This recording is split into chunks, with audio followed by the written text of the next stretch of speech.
you know, or there's no profits coming from the business. So I think for me, that's a very, very good area to focus on where that is concerned as well. I don't know what you all think about the other areas of focus, if you, you know, if you paid any attention to it so far.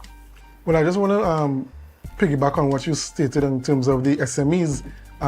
We have long complained in the Tobago space that the THA is heavy in terms of human resource. It's top heavy, and that there needs to be some sort of weaning off of workers into the private sector. And I think that bolstering of SMEs is very important in getting persons to leave the public sector, the security of the public sector, and enter into the private sector. For me, what I would like to see them do, because Tobago is a small population, is only so much you could sell to this market. Yeah. And so what I would like to see the THA do, in addition to the training, I think they also used to get training under BDU as well. But in addition to this training that they're going to implement, is to help them source markets externally, yes. Yeah, I think the export is a very, very serious and important thing, because we have so many products here that you can really only find in this part of the world, you know, especially and primarily in Tobago. We're rich in those types of things, you know, and if we could find a market that we could really plug into, I feel as if it will do a lot for us here in Tobago. So let's see how it goes today. Let's see how the budget presentation goes and how the public receives the budget. You know, of course, we have to wait for all the comments, because, you know, social media is waiting to hear what is happening, and of course, so we'll see how it goes. Yeah, we'll discuss it again tomorrow. Yes. All right, thank you, Bianna, so much for being on set with us this morning and bringing us our news there. We do hope you have a wonderful, wonderful day. Happy week to you. Thank you.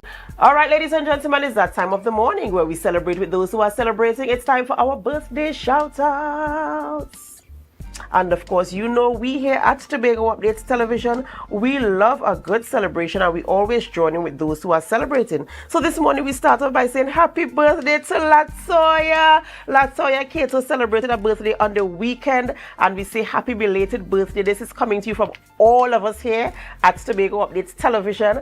We know that you are very special and dear to all of us, and so we say happy belated birthday to you. We pray God's blessings upon your life, and we do hope that you have a wonderful, amazing birthday season. And we continue the celebrations, and we say happy birthday to you, Miss Natoya Ned. Yes, happy birthday to you. This is your special day. We know you're going to celebrate it despite the weather, despite it being very damp and wet outside. We know inside you're going to be celebrating with family and friends, all the loved ones that are going to surround you with care and love and joy. Today is your special day, and we wish you God's richest blessings. Happy birthday, Miss Ned. And finally, this is my boy, Daniel Oxley. Daniel Oxley is celebrating a birthday today, and Daniel is one of my youths at Victory Outreach Church. He's a member of the Victorious Generation, and we say happy birthday to you, Daniel. We pray God's blessings upon your life, and in fact, we do say congratulations to you as well for being the representative for UE, the student representative for UE. We say congratulations to you and happy birthday. We pray God's blessings upon your life, and as you continue to walk, that you walk in purpose and you continue to seek God's face for your divine purpose. So happy birthday to you there, Daniel. And of course, if you are celebrating and we don't have your photo, we join in the celebrations with you. We do pray that God will continue to bless all of you. And as you continue to celebrate, we remind you to put Him first, because He is the sole reason why there's even anything for you to celebrate. All right, it's Monday morning, so you might be wondering what's in my cup. What's in my cup is sponsored by LCJ Delights, and this morning I am drinking Sorrel Bay Leaf Tea. Sorrel Bay Leaf Tea this morning sponsored by LCJ Delights. If you want to contact them, they are located at the Signal Hill Micro Enterprise Complex. They're in Signal Hill, so contact them for your teas as well. All right, ladies and gentlemen, we have to do something very special and unorthodox this morning, but we are so happy that you are with us. We're so happy that you continue to join us. And this morning, guess what? We're going to go back to the news in 90 seconds. Thank you, Adana. Here is your news in 90 seconds on Monday, June 23rd, 2025. History will be made today as Tobago's first female Secretary of Finance will present her maiden budget presentation in the Assembly Legislature. Appointed in June 2024, Petalan Roberts will present the THA's 2025-2026 budget presentation, requesting at least 5.1% of the national budget after receiving $2.599 billion of $3.956 billion last year. Roberts says the budget will energize tourism, agriculture, and human capital with a focus on innovation, digital tech, and community development. Public housing, coastal protection, health, and education will also be prioritized in advancing Tobago's economic transformation. Up next, pressure is mounting across Tobago as the THA delivers its final pre-election budget, with stakeholders demanding action over excuses. Economist Dr. Vanus James says the island's economy has already collapsed and is calling for urgent constitutional reform. Tourism Association President Reginald McLean wants $1 billion investment to revive the sector. Business leaders are pushing for debt relief and stronger financial education. Fisherfolk demand compensation and long-promised infrastructure. Meanwhile, Tutors Braden Roberts is urging the THA to stand firm and request all necessary funds. Across the board, stakeholders agree accountability, bold decisions, and real reform are now essential.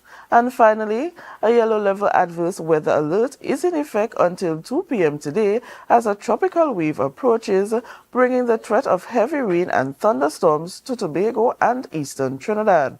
Impacts may include traffic disruption, street flooding, and landslides.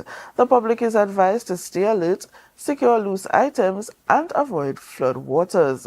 Citizens in flood-prone areas are urged to take safety precautions and report any incidents. And that was your news in 90 seconds.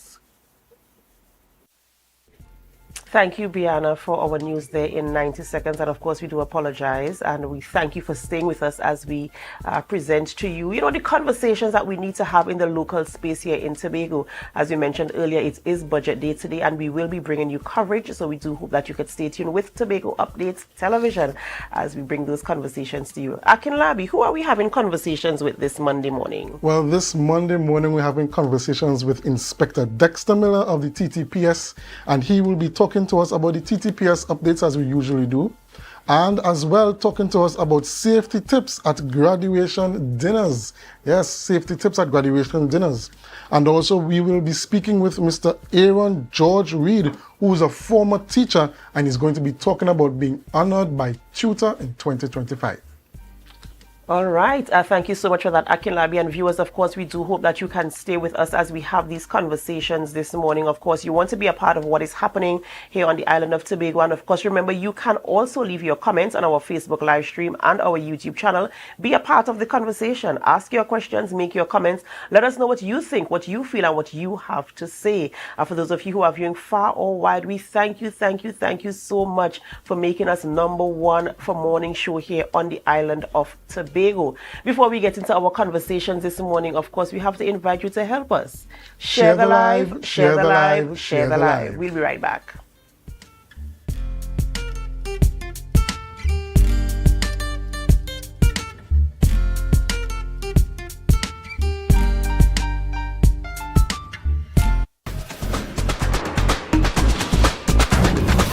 With Flow Business's new smart solutions powered by super fast, reliable broadband, you'll feel like there are more versions of you working for you. From website design, development, and digital marketing to promote your business, 24/7 business class support to cloud solutions, security, and more. Multiply your growth today.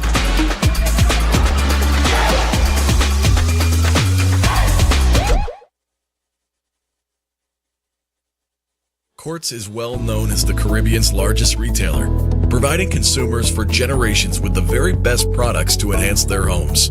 This year, we bring our expertise to businesses. Quartz Business Solutions will serve small, medium, and large companies with the very best products at the most competitive prices, backed by warranties and after-sales support. Hoteliers, office managers, restaurants, and so many more. Quartz Business Solutions, a brand of the Unicomer Group. Hello, New York.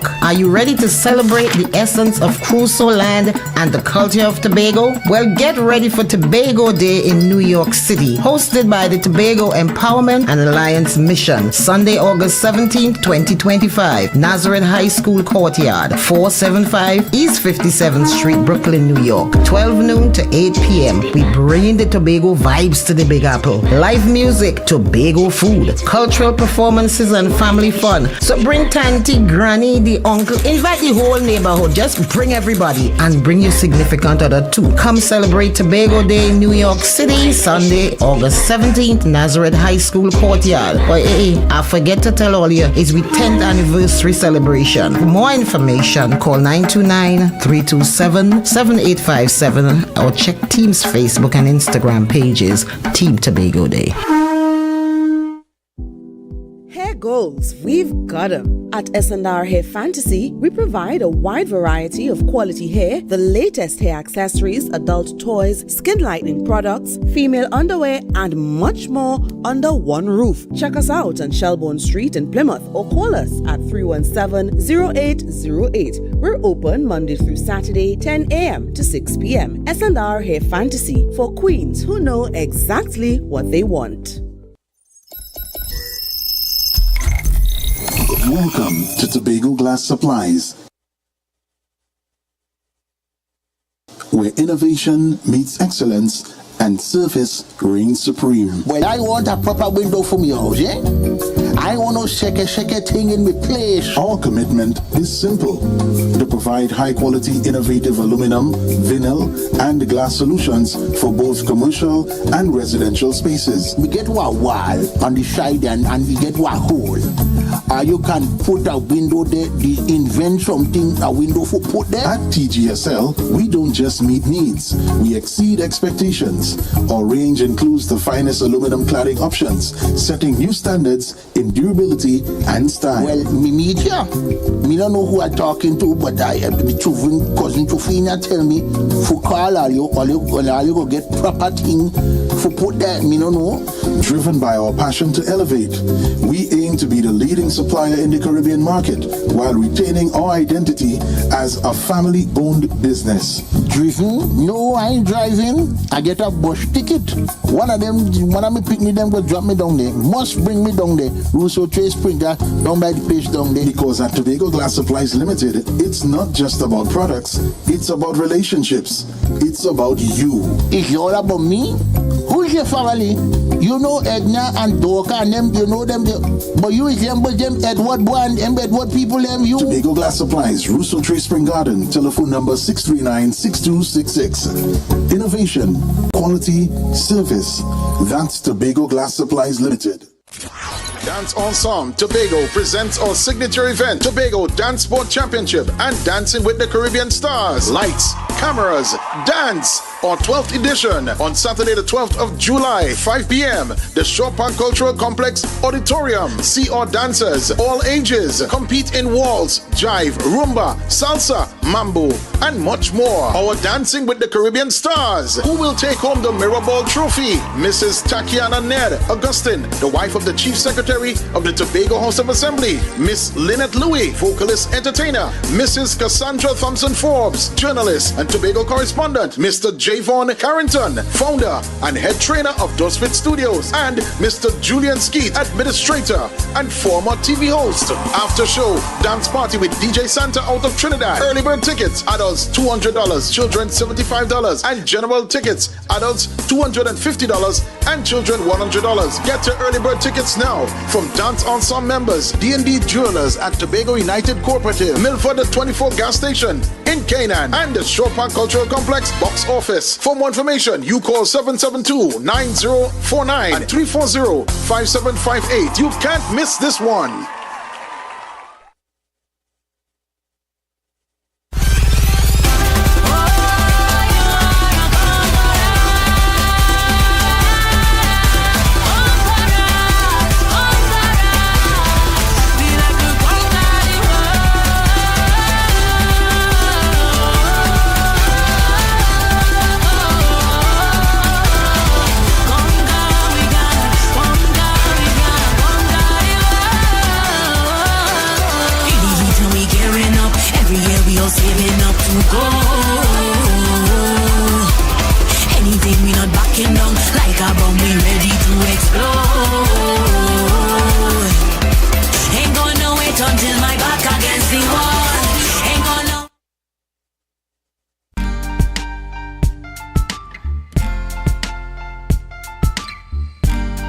put a smile on your face when you're moving from place to place. Good morning, good morning, morning, good morning, morning.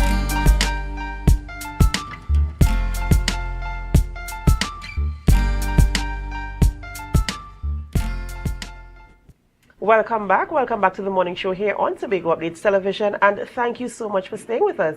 We begin conversations this morning in studio by speaking with Inspector Dexter Miller of the TTPS. Of course, you know when the TTPS is here, we have to get our usual crime updates. Good morning and welcome. Good morning and thank you, Adana. Again, the TTPS thanks you all for having us and partnering with us. Crime update. For the past week, we have had one arrest of a murder suspect. Somebody was wanted in Trinidad in the Tobago space. We continue to see break-ins happening, and when you look at the facts of the situations, we continue to encourage persons to secure basic stuff in the yard, tool shed, do minor security work that they can do as a person in public space that they are not employing. Simple investment in cameras may be an option too, but we continue to see persons leaving stuff lying about, making themselves vulnerable targets that can be pounced on, and creating that atmosphere for crime to exist. But we continue to send out our patrols, speak to residents, do our walkabouts, and do interventions that can prevent some of these actions. But we need the public to understand that they have a part to play in assisting us. There's also an increase in reports of electronic crime, the scamming of persons paying for items on sites and not being able to receive items. When you go to these sites, some of them are shut down, you can't find them. And it's a lengthy process with these investigations, and we're asking for persons or victims to be patient with us whilst we treat with it. Try to do reviews on your sites. Look at legitimate sites.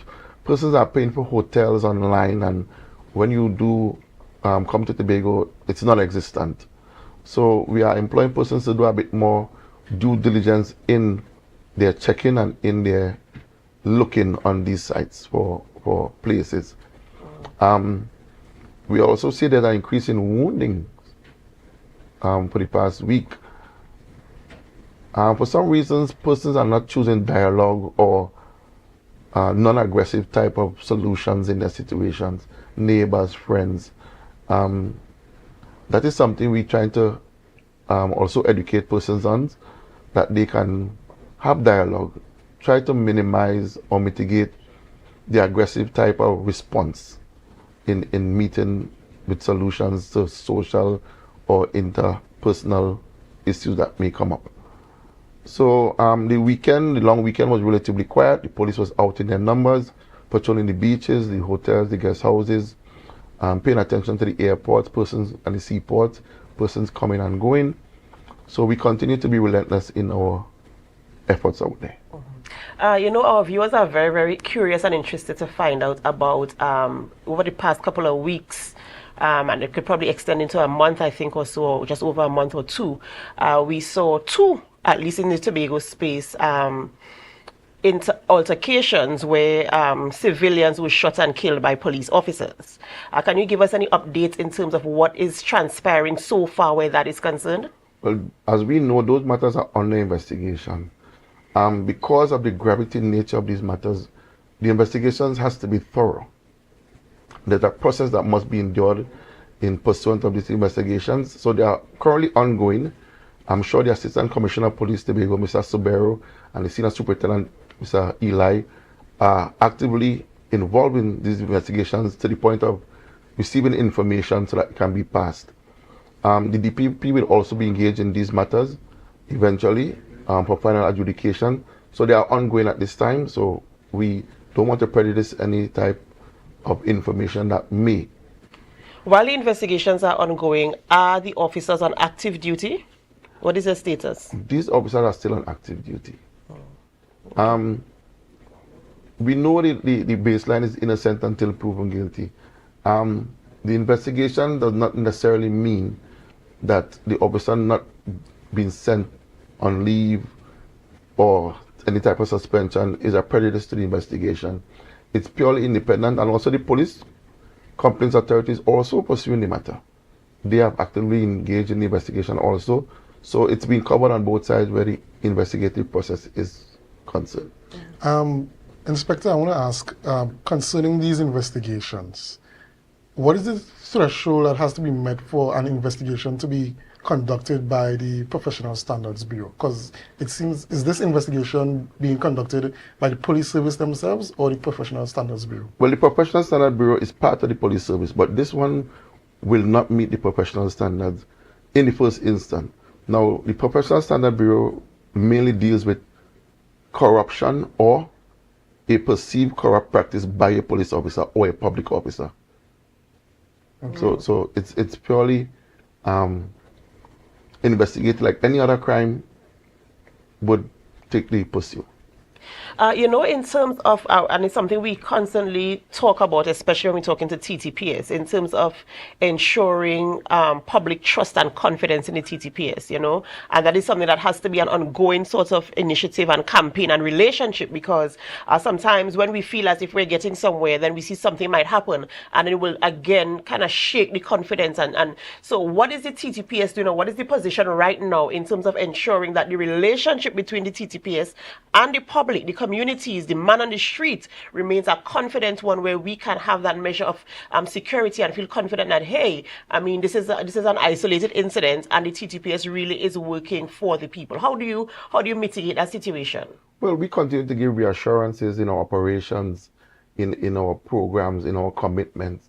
An incident has happened. There's a process. It's not the first. It's unfortunate a life or lives were lost in the situations, but we continue to give the public that assurance that even the very fact that it's being investigated should tell you that, listen, it is not something that's going to be just set aside or downplayed. We are pursuing it like any other investigation, and if at the end the DPP makes a decision, that decision will be followed to the letter. Inspector, there's a concern with the public that there's a perceived bias amongst members of the public concerning these investigations because the officers are still actively on duty. Could you just give us some sort of education on what requirements need to be met for an officer to be suspended while an investigation is being carried out on their actions? Based on the facts of the matter, if the commissioner of police or the situation is one where the officer or officers involved may perceive to get involved in the inquiry or jeopardize the investigation, or maybe in a position to interrupt or interfere, the Commissioner of Police may see it fit to issue specific directions in relation to those officers. Okay. All right. Well, we just have to see how it goes and transpires. I know that the public is waiting to see the outcome of the investigation in those, especially those specific two matters that took place here on the island of Tobago. But I want to switch gears a little bit. I want to go back to something you said earlier when we were talking about the increase in break-ins and people securing their property. It's very unfortunate that the average public, law-abiding citizens, have to invest in securing their properties against persons who are hell-bent on being mischievous. Imagine a man working hard, long, hard hours to put food on his table and to buy nice things because you work and you deserve something nice, and you bring it home and you rest it down on your property. This is yours. You pay for it. You have your deed. You have everything. This is yours. You rest it in your place, and you still have to build a fence, buy cameras, install this, install that. You had to work harder to get the cameras. No. Because a man on the road looking inside your yard and find that looking nice and I want it. And it's very, very, we're living in a place now that is so very scary and uncomfortable. And it is very difficult.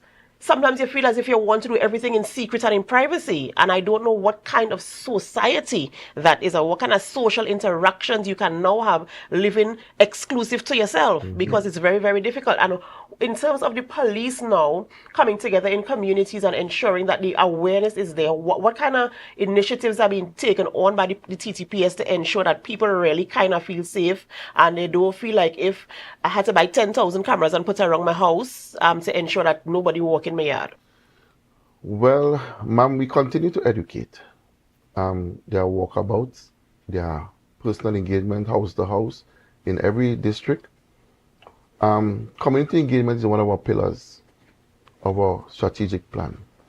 And with that engagement, we continue to advocate. We keep town meetings. We hear from the public. We listen to their concerns. Based on what is said, we tailor our strategies to suit. Now, each area has its own unique type of diaspora that we would treat with.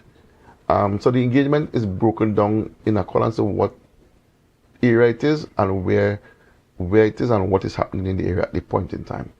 But there's a general base that we have to engage every community. We do the walkabouts, we do the sensitizations, we speak to the public. We even on patrols encourage officers to stop and engage persons when you see a potential situation that they may not be aware of. So it's not for want of trying, but we also need the public to understand that, listen, rightfully the police cannot be there 24 hours a day. So there's a part that they have to play in order for us to achieve together what we need to get to stop this. Now, there are persons bent on the situation. You can't get away from that. And to those persons, we are saying to them, you will feel the full brunt of the law once an investigation is done and we have a suspect to treat with. All right, well, we continue, to partner with the TTPS, and, I just want to implore communities around the island of Tobago, to partner with the TTPS. At the end of the day, we want to live in communities and environments that are safe for us and our children and for generations that are coming up. All right, so we want to talk now about its graduation season, and all these young people in their nice gown and their nice suits, looking nice and dapper, and they're going out for their dinners and their graduation parties and stuff like that. And especially in a time where people they're looking to see who looking nice. So that means they must have money to buy this outfit, So how do you, I know you want to talk a little bit in terms of safeguarding yourself, the young people safeguarding themselves, possibly the parents safeguarding them when they go out to dinner. So what are some of the approaches that people can take to ensure that they remain safe? Well, rightfully so, and we know it's graduation season, and parents want to reward their children for doing well. The season is coming to a close. It's a milestone in some of the young people's lives, graduation. We are seeing where young persons are not being educated or mindful of the dangers, some of the dangers out there, potential dangers. The going to the functions and probably engaging in alcohol beverages, or even the beverages are not being sold, but they are being brought in below the table, so to speak. We must be real in the situation. And they have been encouraged by peer pressure, friends. We advocate parents to speak to their young ones. Give them tips that will keep them safe. Don't take a drink from somebody you don't know. Don't take something that is open and you're just putting it to your head. You're going into these functions, be mindful of where you're sitting, who is around you. Not resting on your phone and just leaving it unattended. Parents should be engaging each other, I believe, to know who is going with who. Let us encourage parent pooling and carpooling of the children. Some of them are driving already. They're at the age to have their license. Be mindful. The road is ready for that motor vehicle. Is the child ready for that motor vehicle? We have to understand what are we injecting at this time. Encourage them to do a timeline or pick up and drop off. Know who is going where and where they are. There's nothing wrong in asking them to check in and let me know that you are okay. In addition to graduations, we also have the summer vacation, if I may stray a bit, on us. Children are being now on vacation, they'll be at home. A level of supervision is still required for the children. Know where they are. They're going to the beaches, they're going to spots, know who they're going with. Give them simple stuff to say, well, listen, let me know who the other persons are, who are the other parents involved. Have that open line of communication. Piggybacking on that, there's also the new school term opening that children are transitioning from primary to secondary. Have that conversation with your child. Choices they make, friends, they're going to meet new people, exposed to new stuff. It's a different level. Put them in an environment that you will talk to them and let them know, listen, you are moving from one stage to the next. These are the things that you need to be aware of. So have that conversation with them constantly to keep them on the go and on the awareness. Has the TTPS in this season or period been into any of the schools to have these types of dialogue with the young people? Because I know the parents could tell them so much. And, you know, some of them, they still want to be macho with their friends. You know, my friend driving or my friend could drink or they could, you know, go somewhere without supervision and I want to do the same thing. Have you been in a space in their schools to let them know, like, these same things that we're talking about now, to ensure that they understand the risks that are involved and the consequences that can come from the risks that they take? Well, as you know, the school intervention unit under the Special Victims Community Police have always been continuously advocating stuff within the school space. One of the things I see would have been increased in speaking to the children about recently is the awareness of drugs and synthetic drugs and the availability in the school space. You know, the cookies and the edibles and the gummies and stuff that are popping up within the school environment. So it's a conversation that has been ongoing with the persons who visit the schools. We also have parent forums to make the parents aware that this is what is happening. So the parents are also on board. The guidance counselors are on board. The school intervention officer, the school social worker is also on board. So it has been a continuous ongoing program that we have been educating and making children aware of the situation. Okay, Inspector Milan, you kind of touched on it, but I wanted to ask concern specific to the graduation safety tips. Is that something that the TTPS is engaging in as a preemptive action, or is it a trend that they have been seeing over the years of instances occurring at various graduation ceremonies? Well, as time changes, the situation changes, and we are also making adjustments as the TTPS. So, based on what we are seeing happening or going on an everyday basis in the school, there was a need for us to treat with these safety tips for graduation. It's a school coming together. It's children coming together. They're not isolated from these situations. So we see the need to heighten, because of the graduation season, that awareness. Okay. All right. And is there any additional information you'd like to share with our viewers this morning? Well, ma'am, the TTPS continue to stand resilient. We continue to advocate within the Tobago space. We continue to employ new initiatives as we see trends are changing. We are also making adjustment to those trends in order to minimize or to completely eradicate.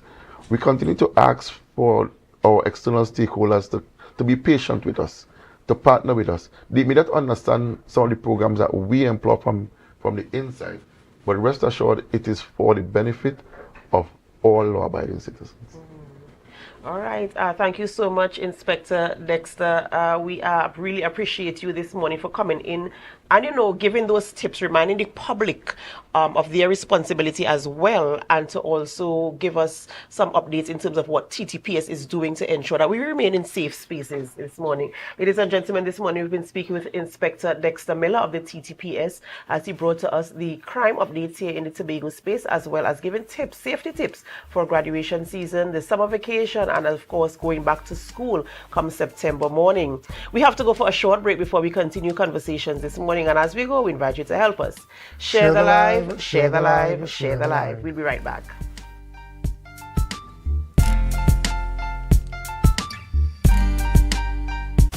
Do you think you know Premier League or Champions League football? What about international cricket or the IPL and CPL? How about NBA basketball? Well, now you can put your skills to work to earn some extra cash by betting on the games with TTBet Arena. Simply go to our website, choose a sport you want to bet on, find the games and place your bets. And with your computer or mobile device, you can bet from anywhere. Just go to ttbetarena.com, sign up for a free account, make a deposit, and start betting. It's that simple. You can even qualify for our $2,000 sign-up bonus. We also have horse racing, plus live casino games where you can bet using TT dollars. And check our new Tobago location at 7B Milford Road, Crown Point. For more info, call or WhatsApp 494-0634. TT Bet Arena, the #1 sports betting company in Trinidad and Tobago. MI4 Security Services Company is the most advanced security service in Tobago. Ask about our cash and transit service. It's safe, risk-free, reliable, and timely. We provide safe banking delivery for all business types and sizes with highly trained staff, 24/7 monitoring, coordinated emergency response, and a well-maintained fleet of armored vehicles. Contact us at 660-7723 or visit our website at www.mi4securitytt.com to sign up today. Are you in a dispute with a registered investment service provider of the TTSEC? Or maybe you're the victim of an investment scam? You can lodge a complaint or submit an anonymous tip to the Trinidad and Tobago Securities and Exchange Commission. Download our Investor Protection app or go to ttsec.org.tt to access our complaint form or submit an anonymous tip. Write a clear summary of your complaint. Submit copies of supporting documents along with the originals for verification. Provide a copy of the feedback received from the entity regarding your complaint. All investor complaints or scam reports submitted by the public are acknowledged and reviewed by the TTSEC. Investigations are pursued based on the outcome of the review. Trinidad and Tobago Securities and Exchange Commission, protecting the interests of investors and the public. You invest. We protect. Everyone benefits.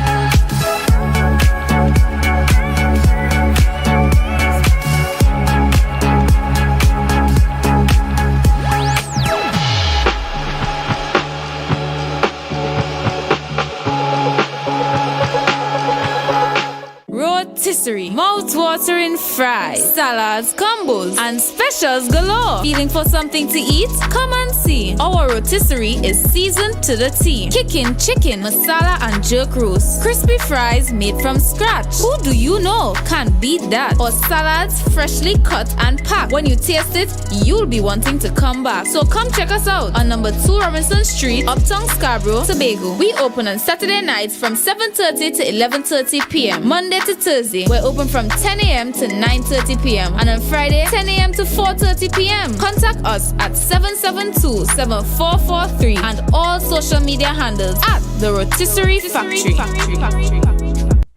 guys, there are some new developments in housing in Tobago. So it's goat racing time.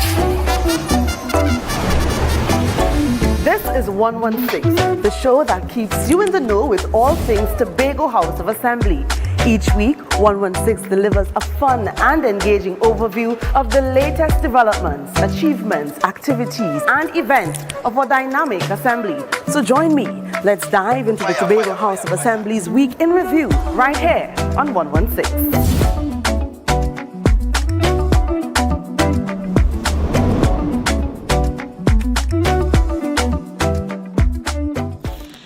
When the game is on, you don't want to miss the best moments.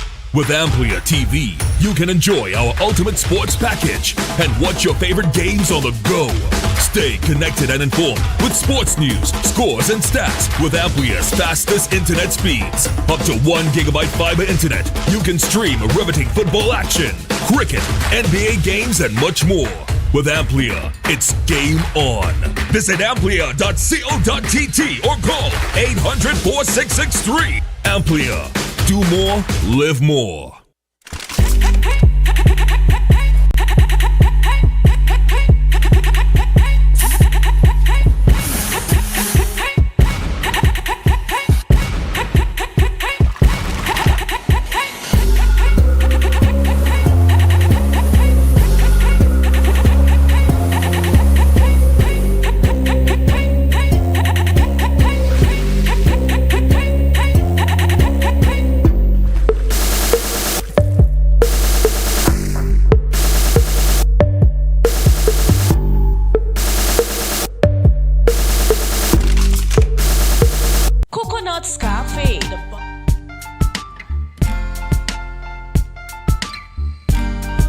with a smile on your face.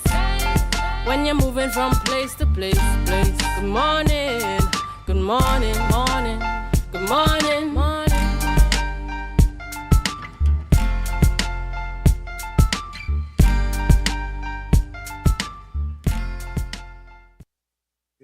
Welcome back. Welcome back to the morning show here on Tobago Updates Television, and thank you so much for staying with us. The pleasure and the honor is mine this morning to introduce to you our next guest. His name is Mr. Aaron George Reed, and he is a retired teacher. And this morning we are celebrating him as the Icon of the Year. As you are aware, Tutor held their recent Teachers Awards over the weekend, the long weekend, and Mr. Reed is the Icon of the Year. And there's so much to talk about this morning with Mr. Reed. Mr. Reed, good morning and welcome. Good morning, Adana, and thanks for having me. Of course, the pleasure is mine. And now, you know, if I was supposed to read out your resume to our viewers this morning, I think we'll be here until way past 9 a.m. or even going beyond even into lunchtime. Mr. Reed, I know that you have been an active member, not just in teaching, but in so many different areas, in events, in dance, in so many things, putting things together and ensuring that the end product is something that persons can really, truly appreciate. I want to talk a little bit about your teaching career. What inspired you to get into teaching and where you started your teaching journey? Okay, the truth be told, while I was at primary school, in those days, it was what you call common entrance, and school places were very limited. The year I wrote the exam, we wrote the exam twice, and that is a bit of history. We wrote the exam, and when the results came down, it was said that too many students passed, and we had to resit maths, where it was arithmetic was the name, arithmetic and English. And when we did over the exam, my name did not come back on the pass list then. So I completed, I went on to post-primary.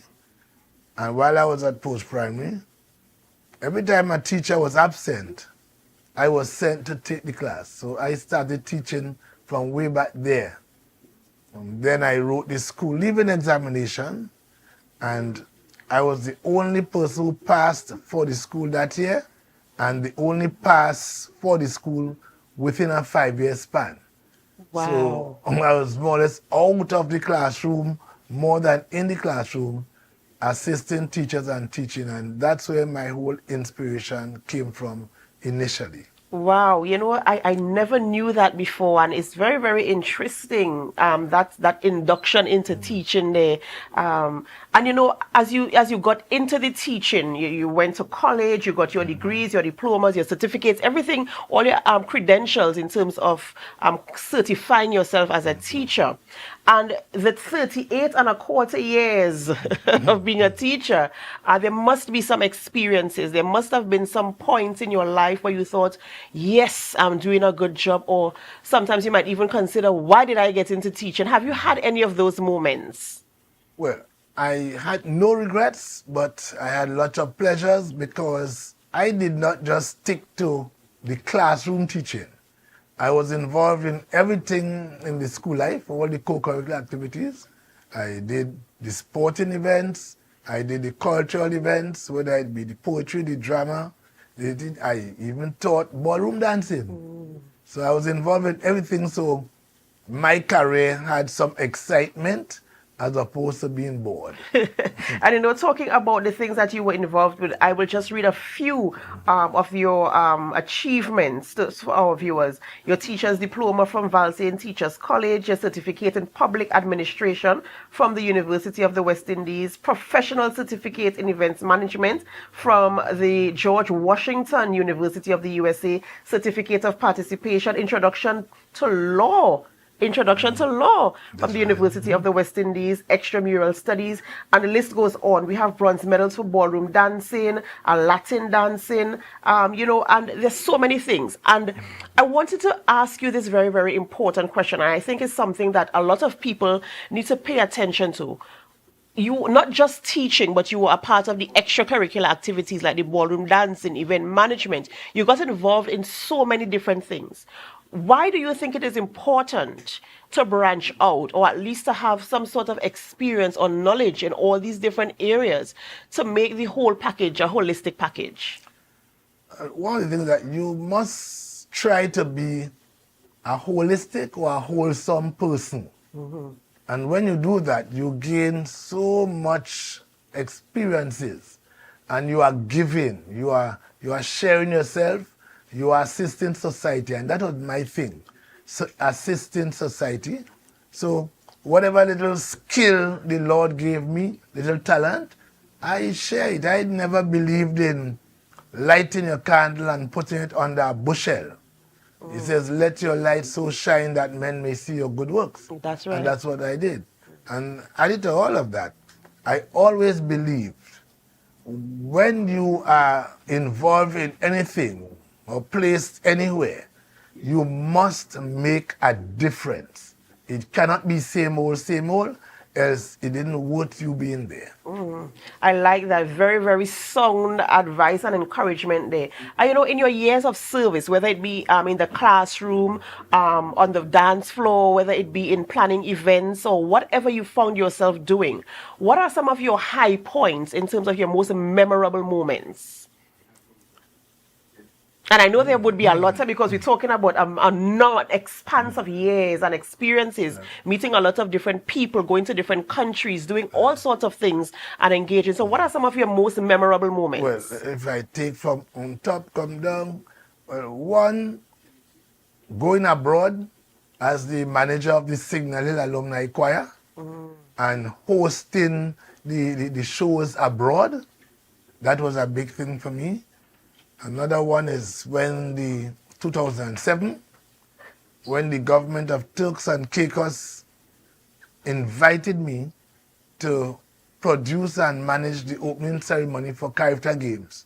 I didn't even know where Turks and Caicos was, but a phone call came based on what somebody from there saw happening at Dwight York Stadium at the Carifta Games 2005. Right. So I got it for that. Was another big one, and but my whole heart is my time at Palatuve, where I was, if I use the term, fully in charge.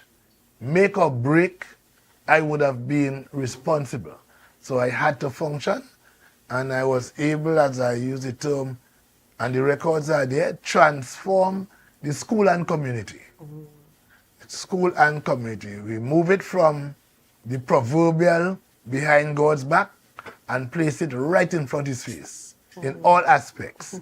So Palatuve is no longer what some used to call long time the bush or quiet day. It's not a long quiet day, right there. Yeah. Everybody came alive. The activities, it created more life in the community. Even businesses flowed, commercial activities, you know. And all those things were designed to do three things: boost morale, motivate towards academics, and to raise self-esteem.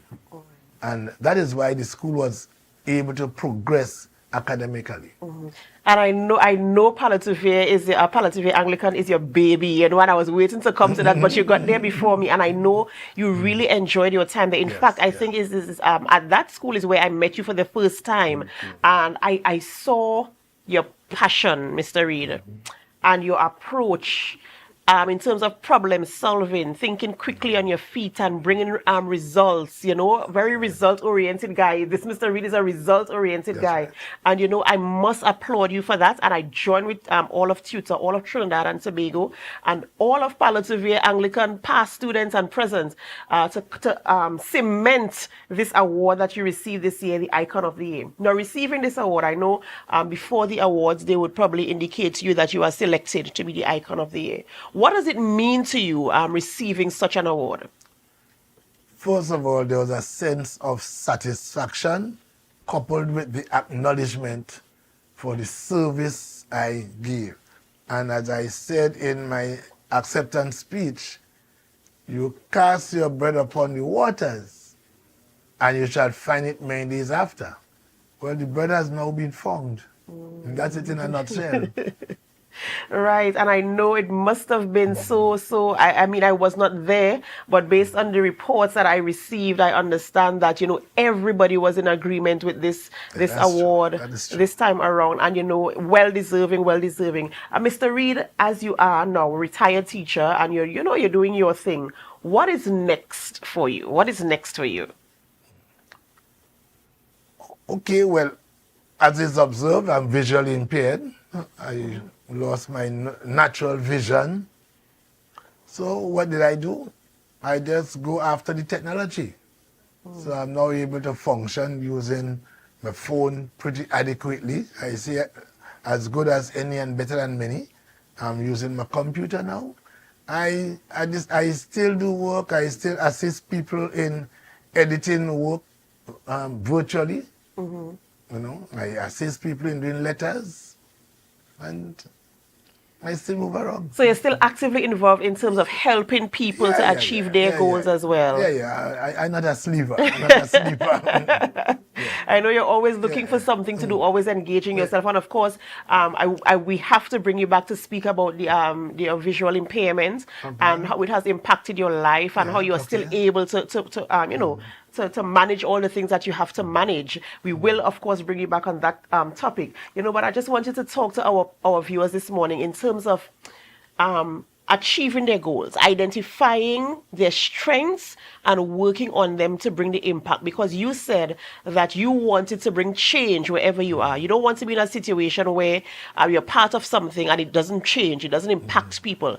So I want you to encourage our viewers this morning to go after the thing that they are so desirous of and to ensure that they bring that measure of impact wherever they are. What I want to say to them is that whatever you discover as being your interests and that you have some energy in that area, don't just you work it on the surface. Go deep with it and go all out. Put your focus and energy into it and get it done. You may not get everything right. Everybody may not agree with you, but do not get, despondent. You just hold on to your goal and work towards it. And in the long run, you will be satisfied and the people around you will be satisfied. And how do you deal with challenges? Because I know in those 38 years, there must have been challenges. It could not have all been a bed of roses. How do you deal with challenges when they arise? My best approach was relationships. Student, teachers, people in the organization, relationship. You establish positive relationships. And once you have that, you have support. For example, when I was selected to go to Palatube, some folks were telling me there's a particular teacher on staff and she's going to be your nemesis and what have you and what have you. But I'm not the type of person who would take them say and make that the rule of thumb. I got to get my own experience. I got to the staff, first day, and the supervisor came and introduced me, handed me over and stuff. And the lunchtime, I called a short stand-up meeting, and it was like a getting to know you exercise. Introduce myself, have each of them introduce themselves, and nicely was a small staff. And I just explained my position. And one of the things I said is that I'm not here to change everything overnight. We will let the ship, so my words were, let the ship sail, and as it maneuver the waters, we will see where it needs little adjustments as we go along. And when I was through my chat and asked any questions, Adana, the first hand went up was the named teacher. So it's like, oh gosh, already? What the question was, the response was, sir, I'm glad you said you're not changing anything overnight because we have a transport problem here. And on certain days, they need to dismiss a bit earlier to catch the bus. Otherwise, they would not get out. Say, fine, no problem. Like I said, we let the ship sail and we adjust as we go along, because in the adjustment, the day may come when everybody on staff has a car. You know, so they would have need to dismiss early. Right. But we will sail along until that time comes. And I never had a problem. My success in Paraguay was working with a healthy relationship with my staff. And to this day, we still have that relationship. Yeah, to this day. Yeah, healthy relationship. The reason why we could have had that sport and family on a public holiday is because the staff and the principal took an agreement on it. It's not that the principal said, this is what we would do. Right. You call a meeting, you discuss with the staff, you make your points. The one was the size of the community and the population, because it's very, very small, and you establish, well, if you were to host that event on a normal working day, there would be nobody. Because the parents are very few and they have their business, go to town, who going to work, who going to Scarborough, the shop, whatever. And up there I learned the term pay week and trust week. So you have to pick which week you want to do your stuff. There are people, if you do it on trust week, you get people inside but they have no money. If you don't have pay week, they're going for money, but so nobody in the village is empty. So you have to pick and choose. So we decide, we agreed this. Let's look for a public holiday, you know, where we get maximum support. And I scanned the calendar and we came up with that date, May 30th arrival day. And those days Tobago had no activity there. People were afraid of rain. Right. Yeah, but we were not scared because our turf, so to speak, that we were working on was asphalt on the road in front of the school, between the school and the sea, just that strip, no big recreation ground. But using my skills, we structured events and fit everything within that space. That's right. A measurement that would give you a total of about 60 meters. We break that up. So the full length, we call it 100. We cut down a piece and call that 80, and so on. So you run 100 meters, but really 60, you know, and things like that. And we got all the prizes, the boat race. The boat race started with one guy the first year. That was not on the list of sporting events. And one guy came to me, he said, sir, them guys challenged me. They want a race.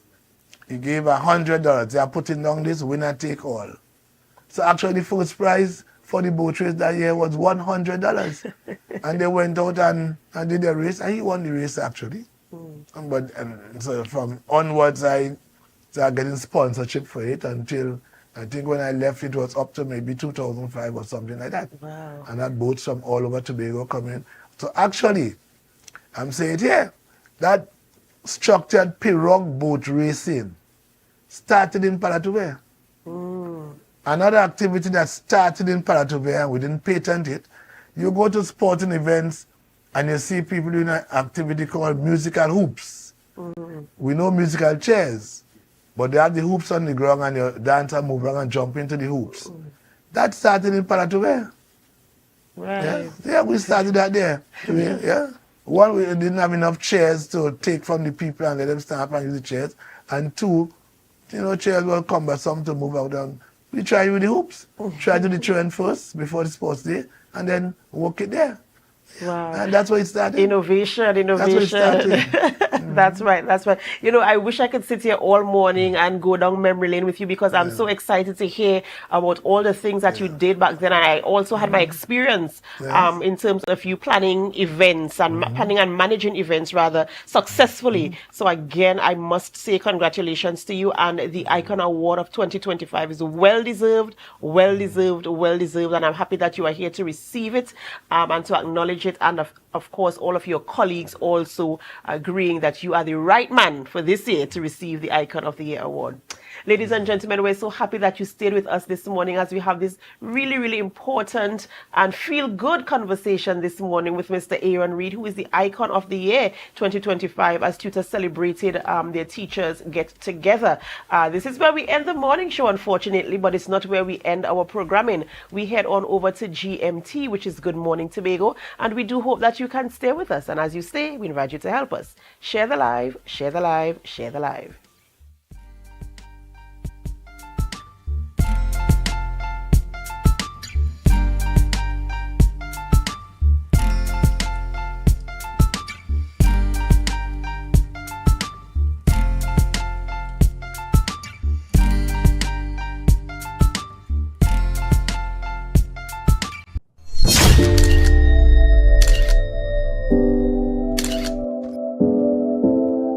Today I learned about how gel tobacco, how industrial lungs you can get cancer. I learned what marijuana and drugs can do. It can make you go to jail, it can make you breathe very, very fast, and it can give you lung cancer.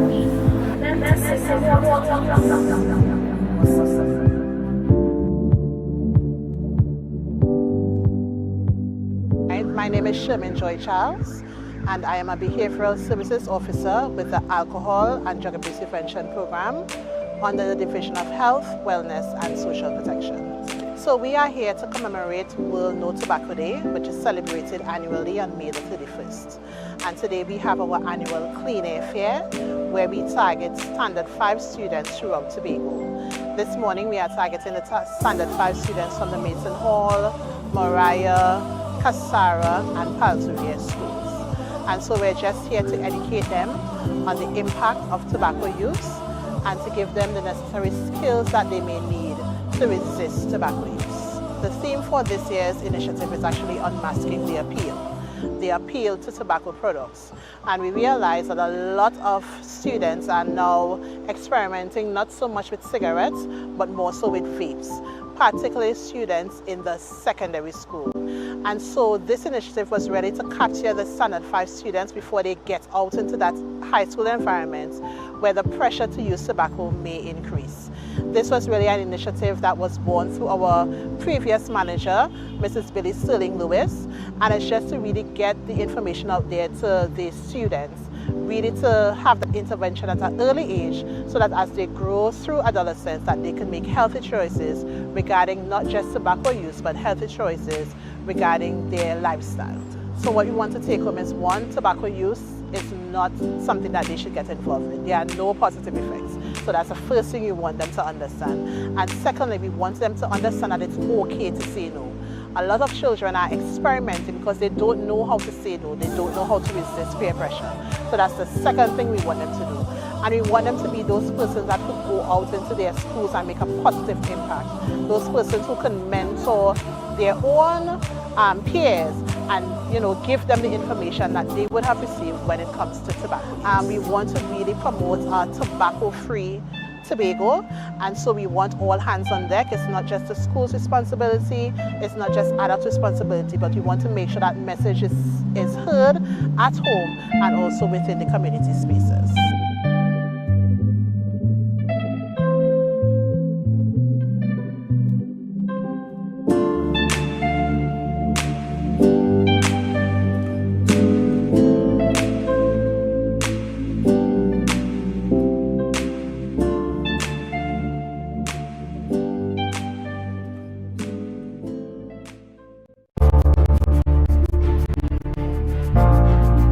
You're viewing Tobago Updates Television, your exclusive gateway to Tobago, broadcasting the beauty of this island paradise to the world.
I am your host, Chanel Felix, and you know, whenever you see me sitting here, it's because we're about to have those conversations that you want to have while I ask those questions that you want asked. But before we get into this morning's interesting topics and conversations, let's have our news in 90 seconds. History will be made today as Tobago's first female Secretary of Finance will present her maiden budget presentation in the Assembly Legislature. Appointed in June 2024, Petalan Roberts will present the THA's 2025-2026 budget presentation, requesting at least 5.1% of the national budget, after receiving 2.599 billion of the 3.956 billion last year. Roberts says the budget will energize tourism, agriculture, and human capital with a focus on innovation, digital technology, and community development. Public housing, coastal protection, health, and education will also be prioritized in advancing Tobago's economic transformation. Additionally, pressure is mounting across Tobago as the THA delivers its final pre-election budget, with stakeholders demanding action over excuses. Economist Dr. Vanesh James says the island's economy has already collapsed and is calling for urgent constitutional reform. Tourism Association President Reginald McLean wants a $1 billion investment to revive the sector. Business leaders are pushing for debt relief and stronger financial education. Fisherfolk demand compensation and long-promised infrastructure. The that is the Trinidad and Tobago United Teachers Association, Braden Roberts is urging the THA to stand firm and request all necessary funds. Across the board, stakeholders agree accountability, bold decisions, and real reform are now essential. And finally, a yellow level advisory alert is raised for Tobago until 2 p.m. today as a tropical wave approaches, bringing the threat of heavy rain and thunderstorms to the eastern end of the island. Impacts may include traffic disruption, street flooding, and landslides. The public is advised to stay alert to secure loose items and avoid flooded waters. Citizens in flood-prone areas are urged to take safety precautions and report any incidences. And that was our news in 90 seconds. This morning, we are jumping right into our conversations. I have the privilege of sitting in studio and having a discussion this morning about honoring the life of Mr. Eric Hovell. And I'm having that chat this morning with Mr. Raymond Allen, who is the event coordinator. Good morning and welcome. A pleasure to be here. Good morning. And good morning to the listening and viewing public of Tobago and the wider community. Excellent. So tell us a bit about why it is so important, this event that you're hosting to honor the life of Mr. Hovell. It is so important because in today's world, we recognize that, you know, people who would have done human service for their community or for the island or nation, you know, won't fully recognize. And this is a conversation that we have had, you know, with some of the members, the past members of Cuddle Hall, footballers mainly. Right, and we recognize that Mr. Hovell wasn't given his just due in terms of recognition. So as I said, the conversation was always there, and last year we decided that this year, you know, we're going to do something to honor this great man. And the mere fact that, you know, we recognize what he would have done, we want to actually start something new in Cuddle Hall and maybe in Tobago by honoring people and recognizing them for their contributions. Well, you know, there is this saying to give persons their flowers while they are still alive to receive them, as opposed to waiting until they're gone to put the flowers on, you know. How important is it moving forward for you to identify other key figures within that community or maybe in Tobago on a whole and give them their flowers? Well, definitely. And unfortunately, we didn't have the opportunity to do it whilst he was alive, although I believe he would have gotten some recognition, but not enough that we think that he would have deserved. And, you know, going forward, you know, it is so important for the young people, you know, to make that a part of their the mentality in terms of recognizing people, who would have contributed. And the thing about it is that, he would have given that kind of service. And, it is an inspiration for people, coming behind to serve, that, they would at least tell themselves, at some point in time, they would be recognized. Even though, you're actually not going into to be recognized as such. But of course, we should honor people and recognize them for their contributions. Excellent. And tell us what this celebration and recognition ceremony is going to look like, the time and the date. All right. Well, originally we had 5 days of events, but unfortunately, due to lack of funding, we had to scale it down to 3 events on 3 different days.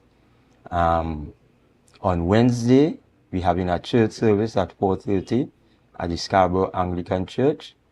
Following that church service, we'll have a vigil out at the Color Hall grounds, where we'll lay a wreath and light some candles and, just spend some time reminiscing, the old times with Mr. Hubble and that kind of thing.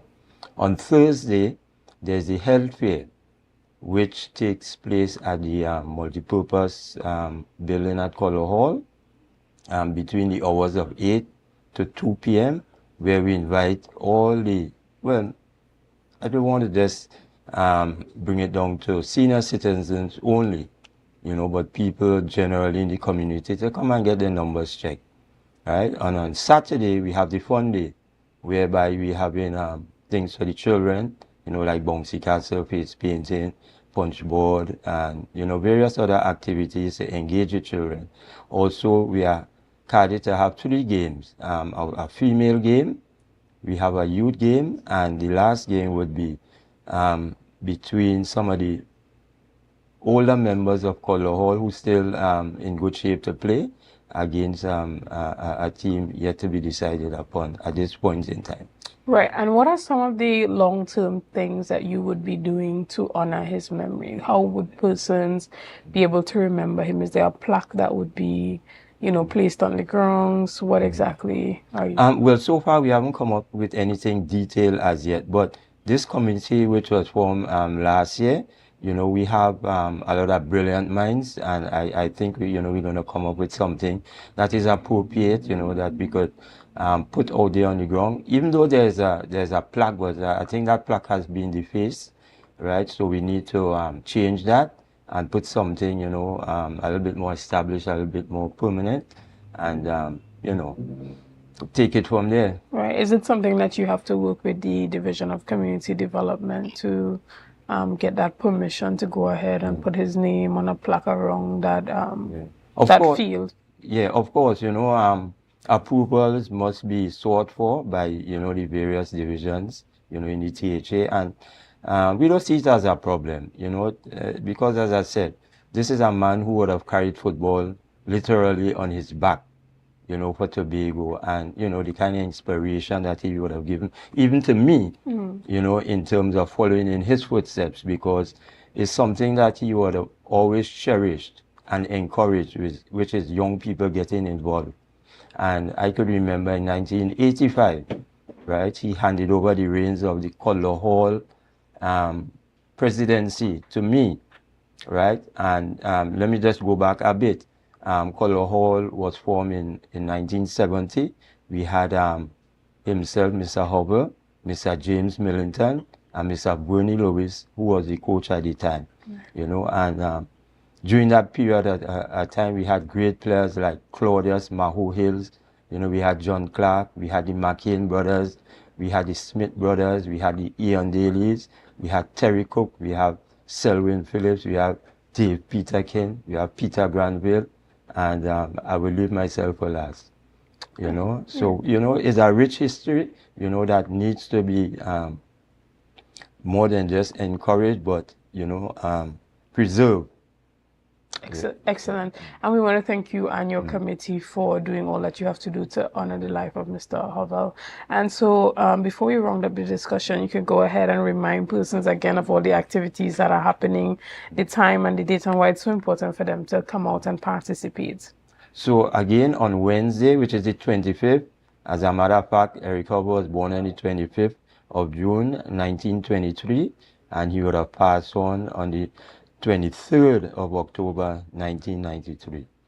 Right, so we have the church service followed by the vigil between the hours of 4:30 and 7 o'clock, Scarborough Anglican Church, and then to the Color Hall grounds. On Thursday, there is the health fair between 8 and 2 p.m. at the Color Hall Multipurpose Building. And on Saturday is the fun day. You know, you could even walk with your coolers, you know, there'll be live music. You know, it's just having fun. Excellent. And again, why is it so important for persons to come out and be a part of honoring his memory, and not just his memory, but the memory of other persons who would have set the foundation for football in that area? Well, you know, I would just want to repeat myself that in life, you know, we have to recognize human contributions, right? And for the community to come out and really support this initiative would be a brilliant and awesome, you know, support, you know, for the initiative and, you know, that kind of thing. You know, we just need to bear in mind that life is so fragile, life is so short. You know, we need to spread the love, keep the love going, you know, not just in our household, but in the communities, you know, and this is just one way of, you know, making that happen. Excellent. Well, again, thank you for coming on this morning, and also all the best with this event to you and your committee members, and we hope that you do get all the approvals needed to have some type of permanent you know, structure there that would remind persons of his life. Guys, we're going to take a quick opportunity to share. Yes, so we're going to take a quick break right here, and we'll be back right after this. So see you soon.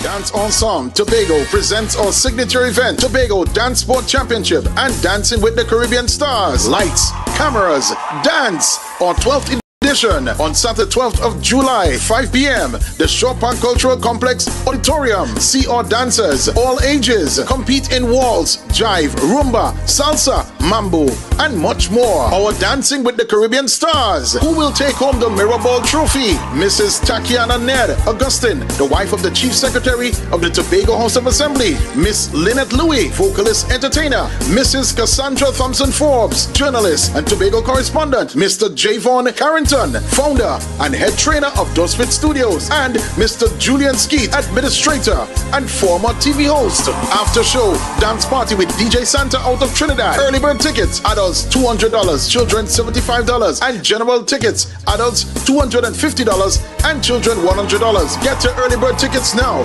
from Dance Ensemble members, D&D Jewelers at Tobago United Cooperative, Milford the 24 gas station in Canaan, and the Shore Park Cultural Complex box office. For more information, you call 772-9049 and 340-5758. You can't miss this one.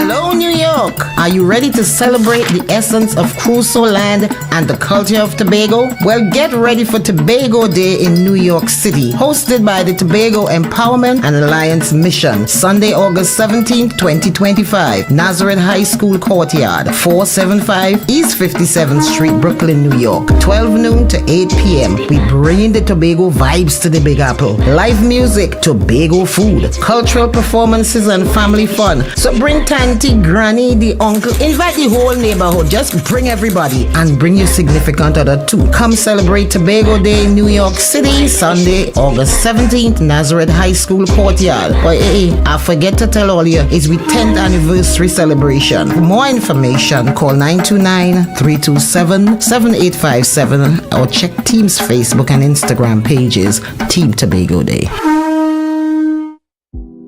Hair goals, we've got them. At S&R Hair Fantasy, we provide a wide variety of quality hair, the latest hair accessories, adult toys, skin lightening products, female underwear, and much more under one roof. Check us out on Shelbourne Street in Plymouth or call us at 317-0808. We're open Monday through Saturday, 10 a.m. to 6 p.m. S&R Hair Fantasy for queens who know exactly what they want. Are you in a dispute with a registered investment service provider of the TTSEC? Or maybe you're the victim of an investment scam? You can lodge a complaint or submit an anonymous tip to the Trinidad and Tobago Securities and Exchange Commission.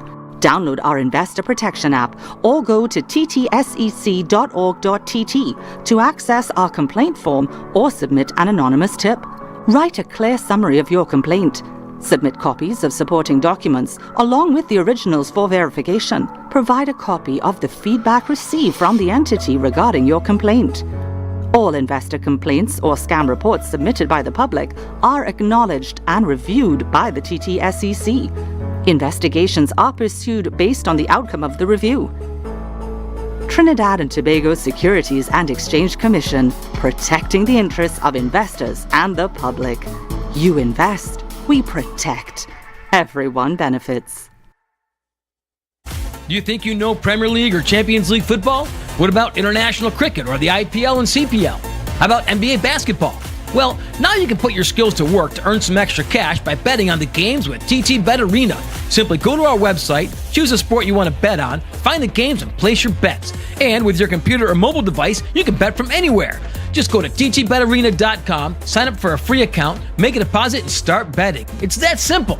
You can even qualify for our $2,000 sign-up bonus. We also have horse racing, plus live casino games where you can bet using TT dollars. And check our new Tobago location at 7B Milford Road, Crown Point. For more info, call or WhatsApp 494-0634. TT Bet Arena, the #1 sports betting company in Trinidad and Tobago. Quartz is well known as the Caribbean's largest retailer, providing consumers for generations with the very best products to enhance their homes. This year, we bring our expertise to businesses. Quartz Business Solutions will serve small, medium, and large companies with the very best products at the most competitive prices, backed by warranties and after-sales support. Hoteliers, office managers, restaurants, and so many more. Quartz Business Solutions, a brand of the Unicomer Group.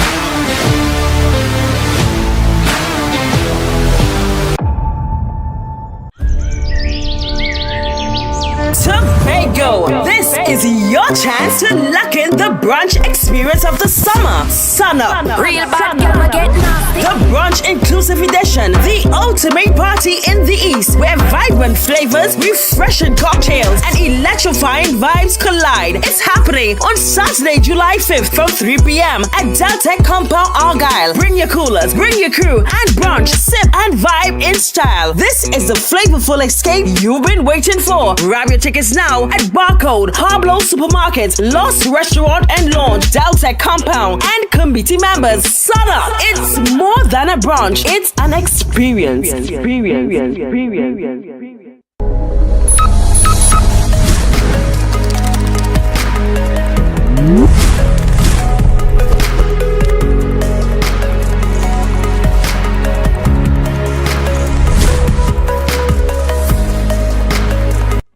guys, there are some new developments in housing in Tobago. So it's goat racing time.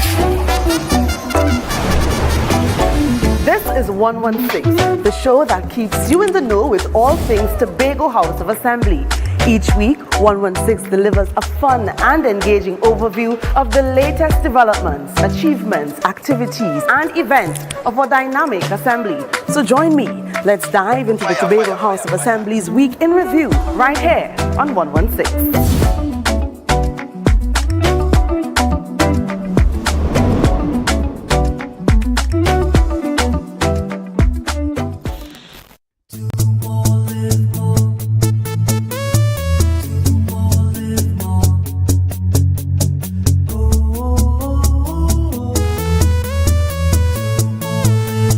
This is how it's gonna go. They better look up and look, 'cause this is your show, and everybody's gonna know. Say it to them once again. They better look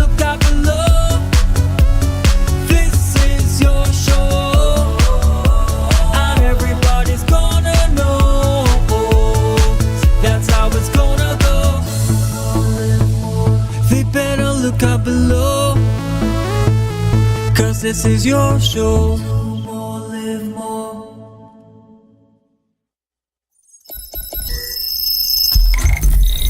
Welcome to Tobago Glass Supplies, where innovation meets excellence and service reigns supreme. Well, I want a proper window for me house, yeah? I want no shake thing in my place. Our commitment is simple: to provide high-quality, innovative aluminum, vinyl, and glass solutions for both commercial and residential spaces. We get one wall on the side and we get one hole. You can put a window there, invent something, a window for put there. At TGSL, we don't just meet needs, we exceed expectations. Our range includes the finest aluminum cladding options, setting new standards in durability and style. Well, me meet ya. Me don't know who I'm talking to, but I have the cousin Tofina tell me for call all you go get proper thing for put there. Me don't know. Driven by our passion to elevate, we aim to be the leading supplier in the Caribbean market while retaining our identity as a family-owned business. Driven? No, I ain't driving. I get a bus ticket. One of me picnic them go drop me down there. Must bring me down there. Russo Trace Springer down by the place down there. Because at Tobago Glass Supplies Limited, it's not just about products, it's about relationships. It's about you. It's all about me? Who's your family? You know Edna and Dorka and them, you know them, but you resemble them Edward boy and them Edward people them you. Tobago Glass Supplies, Russo Trace Spring Garden, telephone number 639-6266. Innovation, quality, service. That's Tobago Glass Supplies Limited.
morning and welcome back to Good Morning Tobago right here on Tobago Updates, guys. This morning we continue our discussions and we are chatting all about the upcoming elections for the Trinidad and Tobago Police Service Social and Welfare Association. I have the privilege this morning of sitting in studio with two lovely ladies and a gentleman here. We have Sergeant Sukram Lutan. Yes, it is. And you will be vying for the position of Secretary. Good morning and welcome. Pleasant. We also have with us another lovely lady on my far right.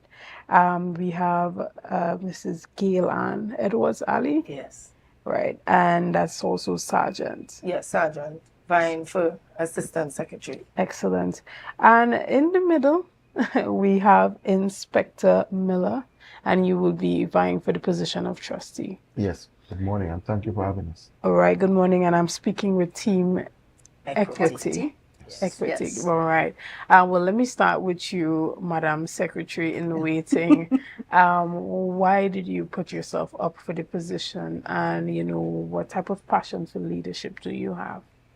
Yes, so we have the firm belief that this team consists of members that can bring what we desire and what we need in the Trinidad and Tobago Police Service at this time, which is fearless representation.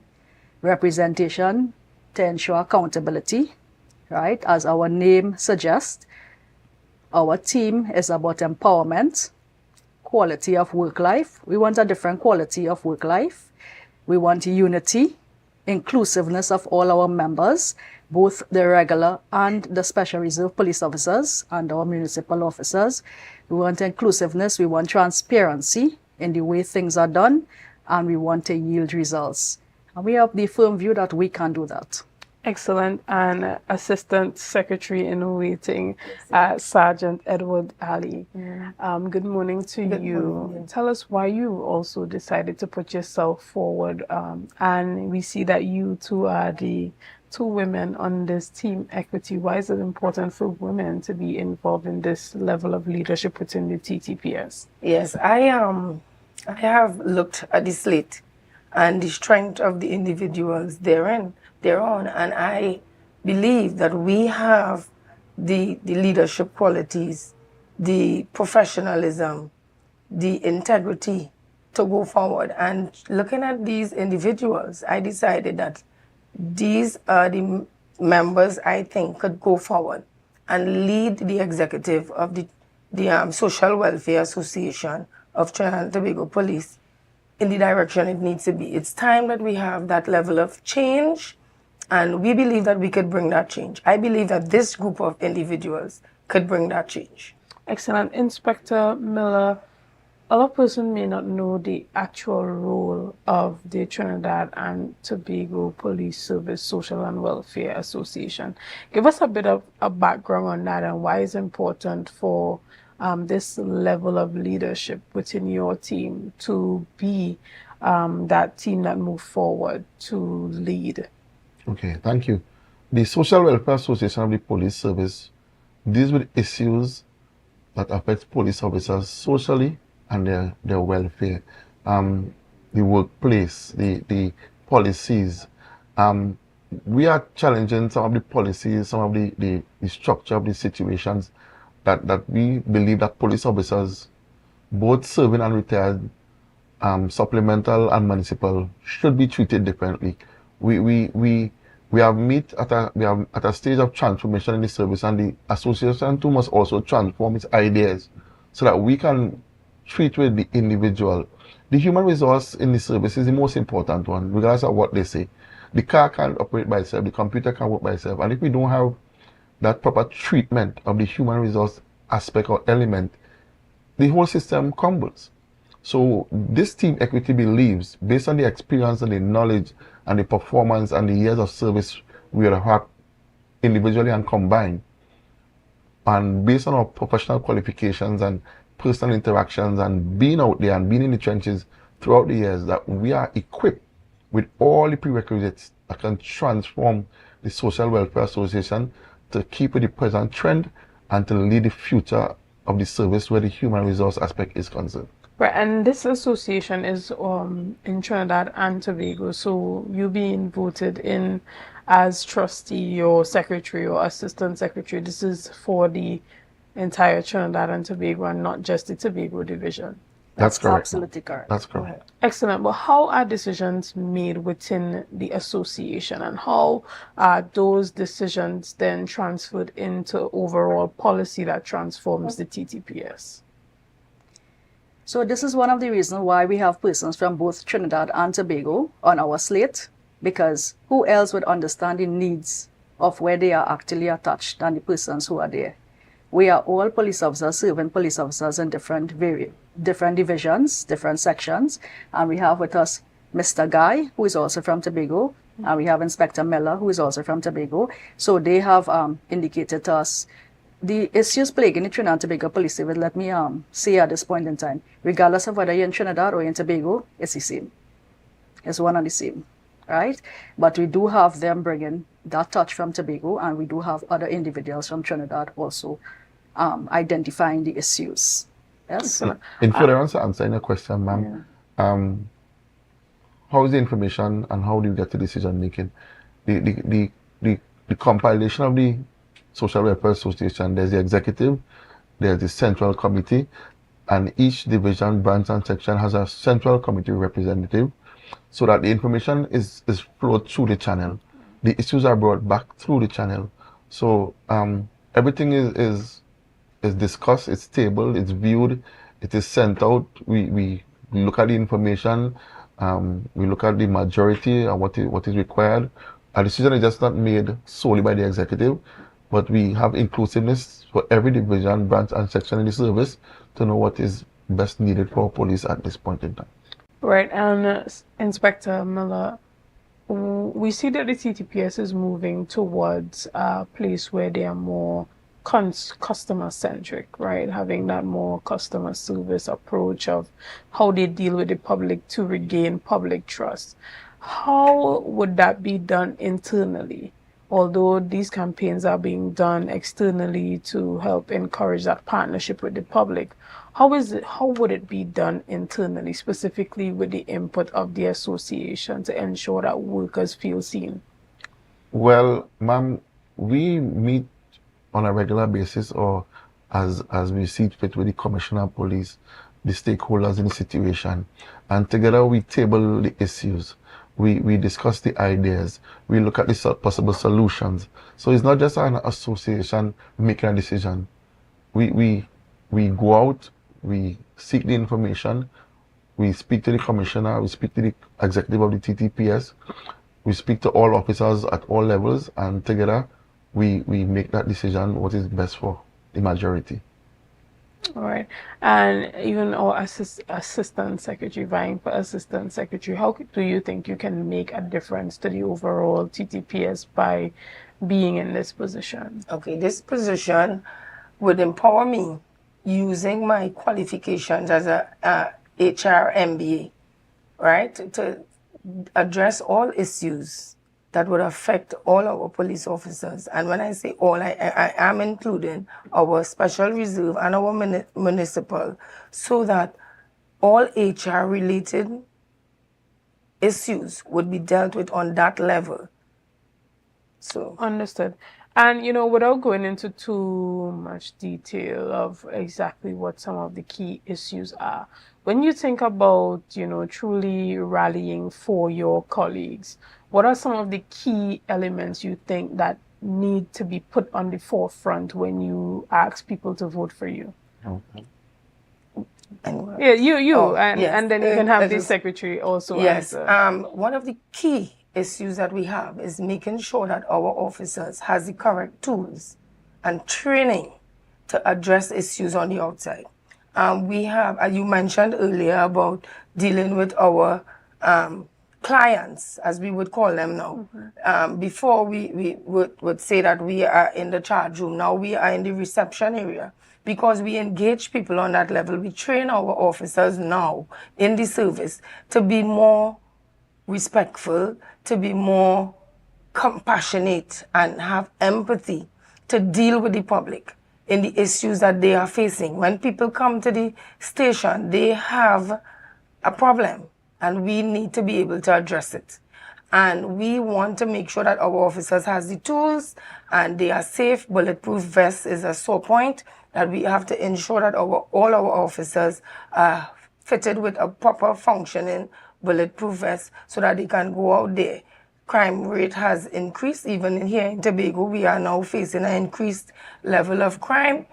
And we intend to make sure that our officers can deal with it. We have to provide them with laptops and computers, printers, and so on to ensure that they could perform efficiently and effectively.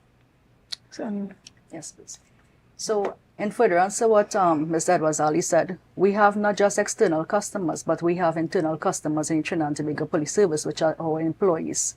And the working conditions of our employees need to be dealt with and treated with, and it must be compliant with the OSHA. Yes, we must have police officers. As Ms. Ali said, bulletproof vests is an extremely sore point. However, we are advocating for our police officers to be armed at all times. As police officers, we are not on duty for 8 hours or 12 hours. We are police officers regardless of whether we are on or off duty, and we are advocating, and we wish to advocate very strongly for that. If we were to enter into office, for us to be armed at all times with firearms. Inspector Miller, personally for you, what do you think is one of those issues that, is very close to your heart when it comes to representing your colleagues? Ma'am, we often see the systems putting great emphasis on equipment and so on, and not paying attention to the human resource. The health of your officers is important.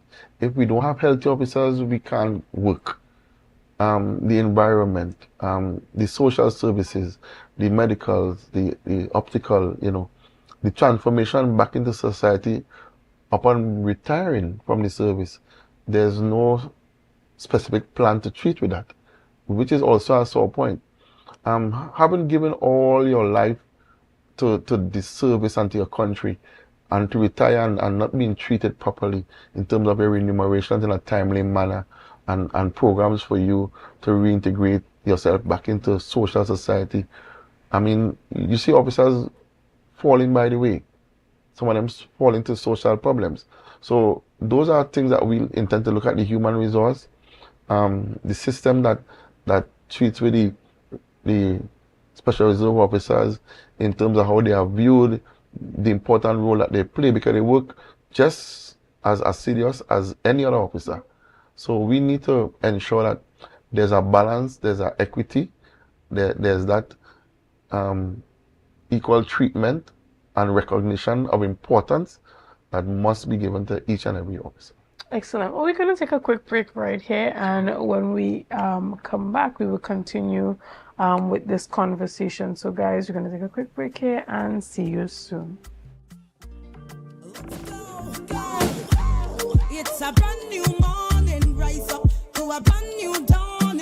You can now get whatever you need whenever you need it anywhere in Tobago with Tobago. Your meals, medication, groceries, and shopping all delivered directly to you. No more hassle, no more stress. Get the Tobago app today on Google Play or Apple App Store. That's TAPPOGO, and let us deliver to you. Check our website at www.tapogo.app or call the experts at 494-TOGO and 484-4746. Tobago. Relax. We will get it to you. Tobago's at your service.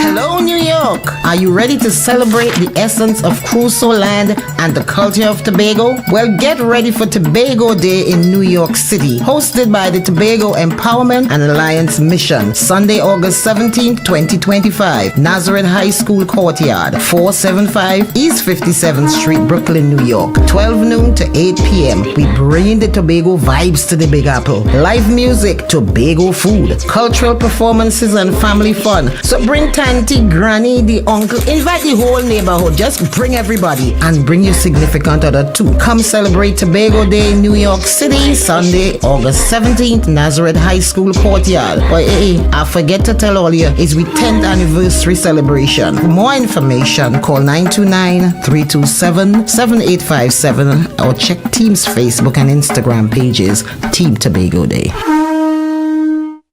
Do you think you know Premier League or Champions League football? What about international cricket or the IPL and CPL? How about NBA basketball? Well, now you can put your skills to work to earn some extra cash by betting on the games with TTPS Arena.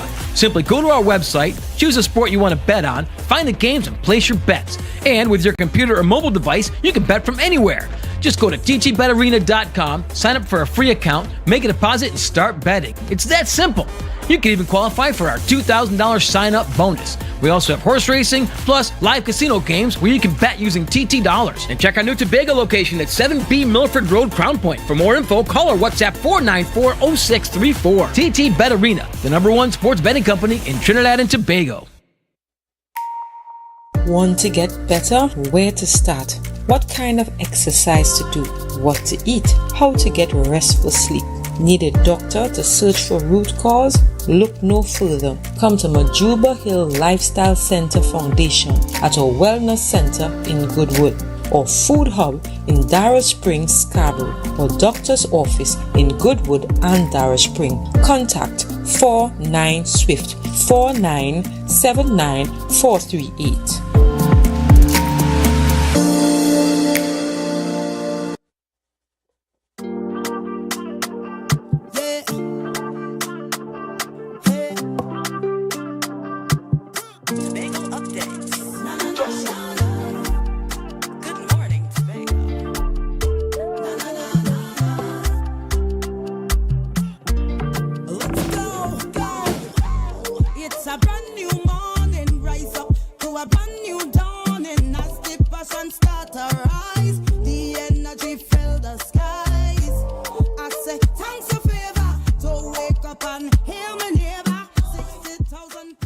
Good morning, and welcome back to Good Morning Tobago right here on Tobago Update. I am your host, Chanel Felix. This morning, I have been chatting with a number of members of the Trinidad and Tobago Police Service about the upcoming elections for the TTPS's Social and Welfare Association. This morning, I've had the privilege of chatting with Team Equity, and now I have joining me Corporal Damian Guy. Good morning and welcome. Good morning. Right, so you are joining your team of colleagues here with it's Inspector Dexter Miller as well as Sergeant Edward Ali. Yes. And you make up part of Team Equity. Now, why are you vying for the position of trustee? Why is it important for you to put yourself up as one of those key Tobago representatives there on the association? Firstly, ma'am, I would like to thank Team Equity. Not when I look at the slate of persons running for office, not many of the slates have Tobagonians. Tobago has always been kind of left out of the decision making as it relates to the association. So I must thank my colleagues on Team Equity. I chose to put myself up for election because I understand clearly the needs of my Tobago counterparts. And the police officers by extension. I have spent a while at the ground, so I understand all too well the problems faced, the day-to-day problem faced by police officers. And taking that into consideration and understanding that being part of this association, I may be able to do better from that aspect, I chose to put myself up for election with this team.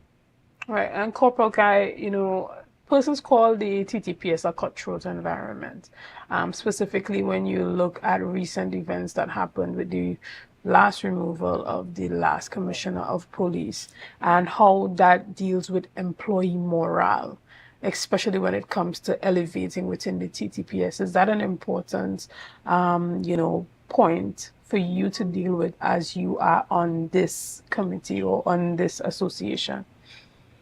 Cutthroat. I believe that the moral as it relates to the police, to policing right now, I would be fair and admit that it's at a low, right? Based on different things taking place, as in all workplaces. However, we intend to do our best to lift that moral, because we understand that the not just the service, but there are persons in the society who need us. Some who don't even believe that they need us the most. And because of that, we are going to, notwithstanding what has happened and what is happening with the executive of the police service at this time, we intend to do our best. Right, and as you said, for you have been on the ground for a long time. A very long time. And you have seen the struggles of your counterparts, especially here in Tobago. In Tobago, yes. How important is police security? You know, I heard one of your colleagues mention in her contribution, who is vying for the position of secretary, she indicated that police should have a firearm on them 24/7, or at least be able to carry that. How important is that as it pertains to, you know, individual security for all officers? Well, that goes without saying, and I am a champion for that, if I may say so. A police officer is on duty 24/7. And in the Tobago society, where Tobago is so small, everybody knows everybody. A person would know a police officer and could identify with a police officer. We have seen the rise of gun violence throughout Trinidad and Tobago, and more so in Tobago in the last year. And what this would mean is that a police officer hearing a situation occurring, he could fly into, if I could use that term, fly into action, because he's equipped whilst off duty. So I am one that championing for that cause of police officers being equipped with firearms on and off duty. Right, Inspector Miller, again, why is it important for, you know, your team equity to have that level of diversity by including women, and inclusion by ensuring that there are Tobagonians on that association? Well, first thing, the inclusion of women. We must have balance, and we'd have seen women rise to highest positions in society, in private sector and public sector. In Tobago, the Tobago division is separate, apart, and standalone. In Trinidad, each division can interact with each other and could call on each other for assistance. In Tobago, we are alone. So we are saying that we need to look at how we treat with the Tobago division in terms of equipment, in terms of services, in terms of training, in terms of distribution, in terms of outreach and programs. Because in Tobago division, we don't have as much to tap on as in Trinidad. So we are leveling that playing field, so to speak, where everything is concerned, where it affects our police and the organization. Excellent. And for our lone woman on the set now this morning, Sergeant Edwards Ali, tell us a bit about when the election is taking place and why it's important for officers to make sure that they participate in that election. Okay, this election takes place on the 30th of June. It runs from 6 a.m. to 6 p.m. We have a list of stations that would have polling stations, and we are asking officers to come out and vote, because we have had an association operating, but we know that there's need for change, and we know that we could bring that change. A lot of people stay away from voting because they have not been pleased with the service they have been receiving from the incumbent, the present association. And we are saying, if you do not like what is happening, if you do not like the performance of the present association, then come out and vote and make that change. Let your voice be heard, because if you don't come out and vote, then your voice could never be heard. What you have to say is important to us. And the only way that could be done is if you come out and voters give us a chance to work for you, to bring your issues and actually make that change that you have been longing for so many years. Excellent. And finally, Corporal Guy, persons or officers in Tobago may have in the past not felt, connected to these elections, or as though it is something that they need to participate in or see it as affecting them directly. Why is it important this time around, particularly to ensure that you as an officer participate in this election? Well, this time around, they have persons on this slip that know all too well the problems that they face with in the Tobago sphere on a day-to-day basis. There are persons here who understand what is needed to correct those problems. And I believe that this time around that all hands on deck, all police officers in Tobago, as my colleague just said, come out and vote. Make a change. The change that you want to see, be part of that change. Let's create history. Excellent. And this internal election for the Trinidad and Tobago's Social Police Services, Social and Welfare Association would be taking place on the 30th of June as indicated by Sergeant Edwards Ali, and this is from 6 a.m. to 6 p.m. and officers would be able to vote at designated polling stations that would be at different police stations, right? Yes. And so guys, we want to thank you so much for your time this morning, and we are wishing Team Equity all the best, and we are wishing our Tobago representatives all the best as well in your vie for the positions of trustee. Guys, we want to thank you so much for sticking with us this morning. Thank you for your likes, your shares, and your comments, and all that you have done and continue to do to make Tobago Updates the #1 broadcaster here on the island of Tobago. Again, I am your host, Chanel Felix, and have a great day. It's a brand new morning, rise up to a brand new dawning as the passion start to rise.